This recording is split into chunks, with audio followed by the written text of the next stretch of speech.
आप सभी के बीच में पुनः उपस्थित हूँ श्रीमद् भागवत गीता के 18वें अध्याय के साथ। अर्जुन बोले, हे महाबाहो, हे हृषिकेश, हे केशिनिषूदन, मैं संन्यास और त्याग का तत्व अलग अलग जानना चाहता हूँ। श्री भगवान बोले, कुछ ज्ञानी जन सकाम कर्मों के त्याग को संन्यास कहते हैं और विचारशील जन संपूर्ण कर्मों के फल के त्याग को त्याग कहते हैं। कई विद्वान कहते हैं कि कर्म दोष युक्त है, इसलिए सभी कर्मों को छोड़ देना चाहिए, और कई विद्वान कहते हैं कि यज्ञ, दान और तप आदि कर्मों का त्याग नहीं करना चाहिए। हे भरत सत्तम, तू पहले त्याग के विषय में मेरा निश्चय सुन, क्योंकि हे पुरुष व्याघ्र, त्याग 3 प्रकार का कहा गया है। यज्ञ, दान और तप, इन कर्मों का त्याग नहीं करना चाहिए। इन्हें तो करना ही चाहिए, क्योंकि यज्ञ, दान और तप ये तीनों ही कर्म ज्ञानी जन को पवित्र करने वाले हैं। हे पार्थ, यज्ञ, दान और तप, इन तीनों कर्मों को तथा दूसरे भी कर्मों की आसक्ति और फल की कामना को त्याग करके कर्म करना ही कर्तव्य है। यह मेरा निश्चित किया हुआ उत्तम मत है। नियत कर्म का त्याग करना उचित नहीं है, उसका मोहवश त्याग करना तामसिक कहा गया है।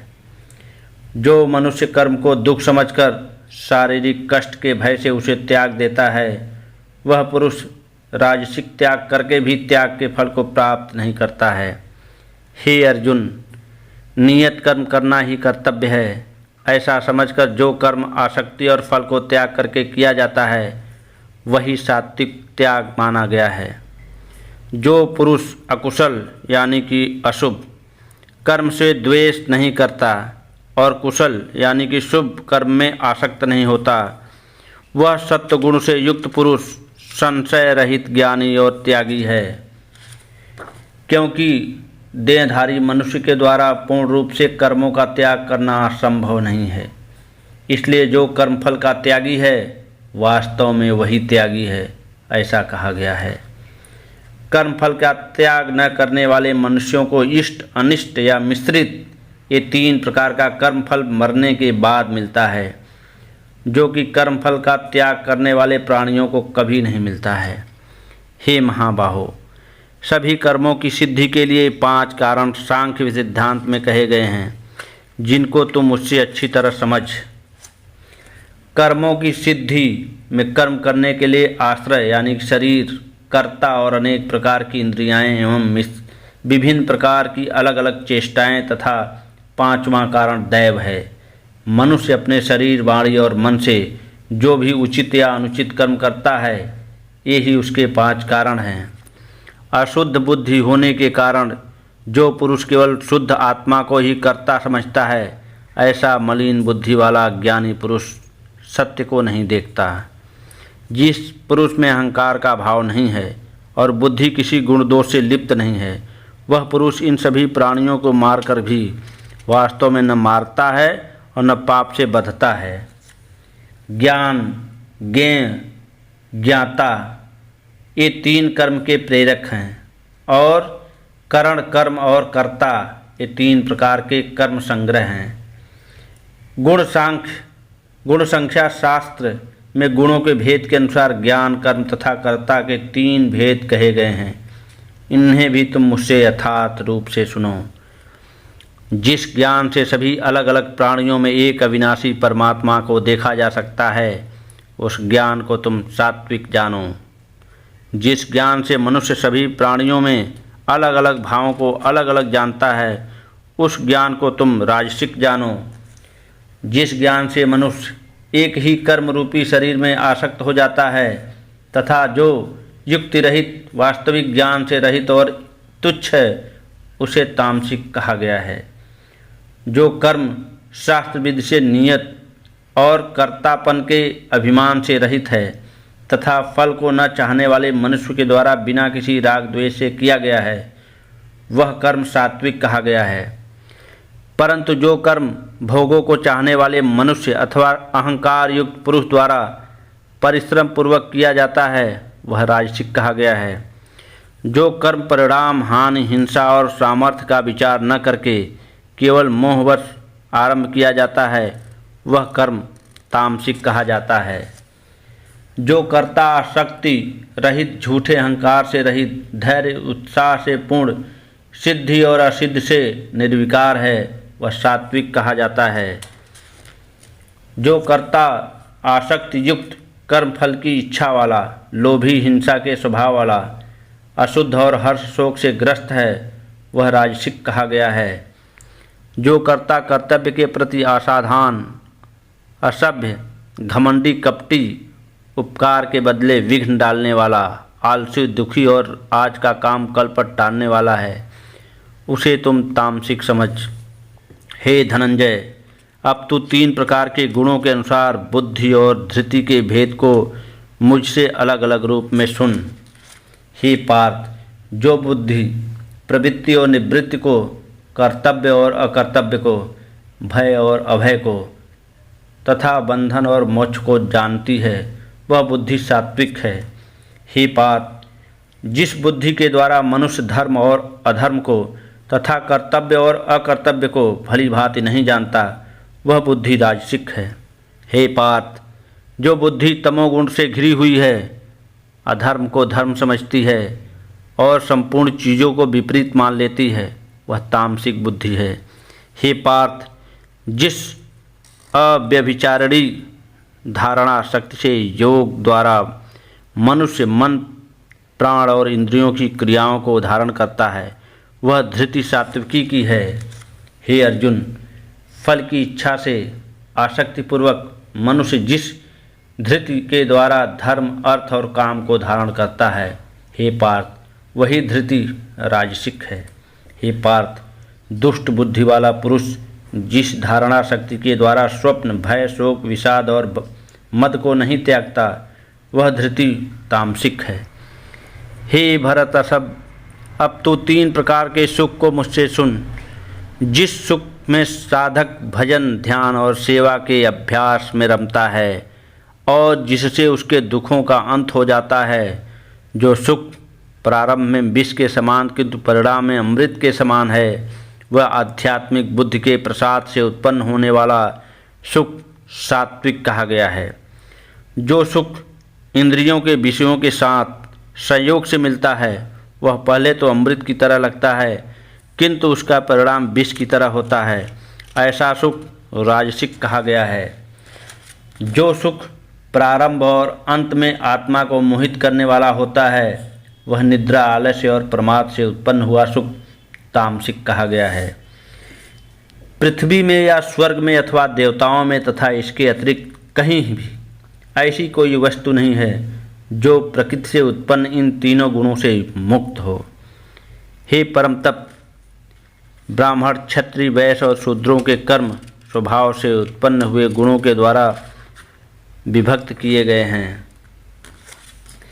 मन को नियंत्रण में रखना, इंद्रियों के वश में करना, धर्म पालन के लिए कष्ट सहना, बाहर भीतर से शुद्ध रहना, दूसरों के अपराध को क्षमा करना, शरीर, मन, वाणी को सरल रखना, वेद शास्त्र आदि का ज्ञान होना, यज्ञ विधि को अनुभव में लाना और परमात्मा, वेद आदि में आस्तिक भाव रखना, ये सब ब्राह्मण के स्वाभाविक कर्म हैं। शूरवीरता, तेज, धैर्य, चतुरता, युद्ध से न भागना, दान करना और शासन करने का भाव, ये सब क्षत्रिय के स्वाभाविक कर्म हैं। श्वेती करना, गायों की रक्षा करना और व्यापार करना, ये सब वैश्य के स्वाभाविक कर्म हैं तथा सब वर्णों की सेवा करना शुद्ध का स्वाभाविक कर्म है। अपने अपने स्वाभाविक कर्म में लगा हुआ मनुष्य परम सिद्धि को प्राप्त कर लेता है। अपने कर्म में रत मनुष्य किस प्रकार सिद्धि प्राप्त करता है यह तो मुझसे सुन। जिस परमात्मा के द्वारा सभी प्राणियों का जन्म होता है और जिससे यह संपूर्ण जगत व्याप्त है, उस परमात्मा की अपने स्वाभाविक कर्म के द्वारा पूजा करके मनुष्य सिद्धि को प्राप्त हो जाता है। भली प्रकार किए हुए दूसरों के धर्म से अपना गुण रहित धर्म ही श्रेष्ठ है। क्योंकि स्वभाव से नियत किए हुए स्वधर्म रूप कर्म को करता हुआ मनुष्य पाप का भागी नहीं होता है। हे कौन्तेय, सहज कर्म को दोषयुक्त होने पर भी नहीं त्यागना चाहिए, क्योंकि सभी कर्म धुएं से ढकी हुई अग्नि के समान दोषपूर्ण होते हैं। जिसकी बुद्धि सब जगह आसक्ति रहित है, जिसने अपने शरीर को वश में कर रखा है तथा जिसकी कोई लालसा नहीं है, वह मनुष्य संन्यास योग के द्वारा नैष्कर्म सिद्धि को प्राप्त होता है। हे कौन्तेय, सिद्धि को प्राप्त कर पुरुष किस प्रकार ब्रह्म को प्राप्त होता है, उस ज्ञान की परानिष्ठा को तू मुझसे संक्षेप में समझ। विशुद्ध बुद्धि से युक्त होकर धारणा द्वारा आत्मनियंत्रण कर, शब्द आदि विषयों को त्याग कर और राग देश को छोड़कर एकांत में निवास करते हुए तथा अल्प भोजन करने वाला, जिसने अपने शरीर वाणी और मन को वश में करके ध्यान योग में सदैव तत्पर होकर तथा वैराग्य का आश्रय लेकर अहंकार, बल, घमंड, काम, क्रोध और संग्रह की प्रवृत्ति को त्याग कर ममता के भाव से रहित और शांत चित्त वाला पुरुष ब्रह्म प्राप्ति के योग्य हो जाता है। वह ब्रह्मभूत साधक अर्थात ब्रह्म में स्थित प्रसन्न मन वाला होकर न इच्छा करता है और न शोक, बल्कि सभी प्राणियों में संभाव होकर वह मेरी पराभक्ति को प्राप्त हो जाता है। उस पराभक्ति द्वारा मैं जितना हूँ, जो हूँ, वैसा ही मुझे तत्व से जान लेता है और यह जानकर वह तत्काल ही मुझ में प्रवेश कर जाता है। मेरा आश्रय लेने वाला भक्त सदैव सब कर्मों को करता हुआ मेरी कृपा से शाश्वत अविनाशी परम पद को प्राप्त हो जाता है। सभी कर्मों को मन से मुझ में अर्पण करके बुद्धि योग अर्थात समता का आश्रय लेकर वह मेरे परायण होकर निरंतर मुझ में चित्त लगाकर तू मेरी कृपा से सभी बाधाओं को पार कर जाएगा। और यदि तू अहंकार के कारण मेरी बात नहीं सुनेगा तो तेरा विनाश हो जाएगा। अहंकार का आश्रय लेकर यदि तू ऐसा मान रहा है कि मैं युद्ध नहीं करूँगा, तो यह तेरा निश्चय झूठ है, क्योंकि तेरा स्वभाव ही तुझे युद्ध में लगा देगा। हे कौन्तेय, तुम स्वभाववश अपने कर्मों से बंधे हो। मोह के कारण जिस कर्म को तुम करना नहीं चाहते हो, वही तुम क्षत्रिय प्रवृत्ति के कारण विवश होकर करोगे। हे अर्जुन, ईश्वर सब प्राणियों के हृदय में रहते हैं और अपनी माया से शरीर रूपी यंत्र पर आरूढ़ हुए सभी प्राणियों को उनके स्वभाव के अनुसार भ्रमण कराते रहते हैं। हे भारत, तो संपूर्ण भाव से उस ईश्वर की शरण में जा। उसकी कृपा से तुम परम शांति और शाश्वत परम धाम को पा जाएगा। यह गूढ़ से गूढ़तम ज्ञान मैंने तुझसे कह दिया। अब इस ज्ञान पर तू अच्छी तरह से विचार करके जैसा चाहता है वैसा कर। तू अब सबसे अत्यंत गोपनीय और परम वचन को फिर मुझसे सुन, क्योंकि तू मुझे सबसे प्रिय है, इसलिए मैं तेरे हित की बात कहूँगा। अपना मन तू मुझ में स्थिर कर। तू मेरा भक्त हो जा, मेरा पूजन कर और मुझे नमस्कार कर। ऐसा करने से तू मुझे ही प्राप्त होगा। यह मैं तुझसे सत्य प्रतिज्ञा करता हूँ, क्योंकि तू मुझे अति प्रिय है। सब धर्मों को त्याग कर तू केवल एक मेरी शरण में आ, मैं तुम्हें सब पापों से मुक्त कर दूंगा। तो शोक मत कर। यह गोपनीय वचन न तो अतपस्वी को और न अभक्त को ही कहना। जो सुनना नहीं चाहता उसको भी मत कहना, और न ही जो मनुष्य मेरे में दोष दृष्टि रखता है उससे कहना। जो पुरुष मेरी परम भक्ति करके इस परम गोपनीय ज्ञान अर्थात गीता ज्ञान को मेरे भक्तों को सुनाएगा, वह निसंदेह मुझे ही प्राप्त होगा। मनुष्यों में उससे बढ़कर न तो कोई मेरा अत्यंत प्रिय कार्य करने वाला है और न ही उससे बढ़कर इस पृथ्वी का दूसरा कोई मेरा प्रिय होगा। जो मनुष्य हम दोनों के इस धर्ममय संवाद का अध्ययन करेगा, उसके द्वारा मैं ज्ञान यज्ञ से पूजा जाऊंगा, ऐसा मेरा मत है। जो मनुष्य श्रद्धा युक्त और दोष दृष्टि से रहित होकर इस गीता ग्रंथ को सुन भी लेगा, वह संपूर्ण पापों से मुक्त होकर पुण्य कर्म करने वालों से के शुभ लोकों को प्राप्त होगा। हे पार्थ, क्या तूने एकाग्रचित्त होकर मेरे इस उपदेश को सुना? हे धनंजय, क्या तेरा ज्ञान से उत्पन्न मोह नष्ट हो गया? अर्जुन बोले, हे अच्युत, आपकी कृपा से मेरा मोह नष्ट हो गया और मैं स्मृति प्राप्त हो गई है। अब मैं निसंदेह स्थित होकर आपकी आज्ञा का पालन करूँगा। संजय बोले, इस प्रकार मैंने भगवान वासुदेव को महात्मा अर्जुन का रहस्यमय और रोमांचक करने वाला अद्भुत संवाद सुना।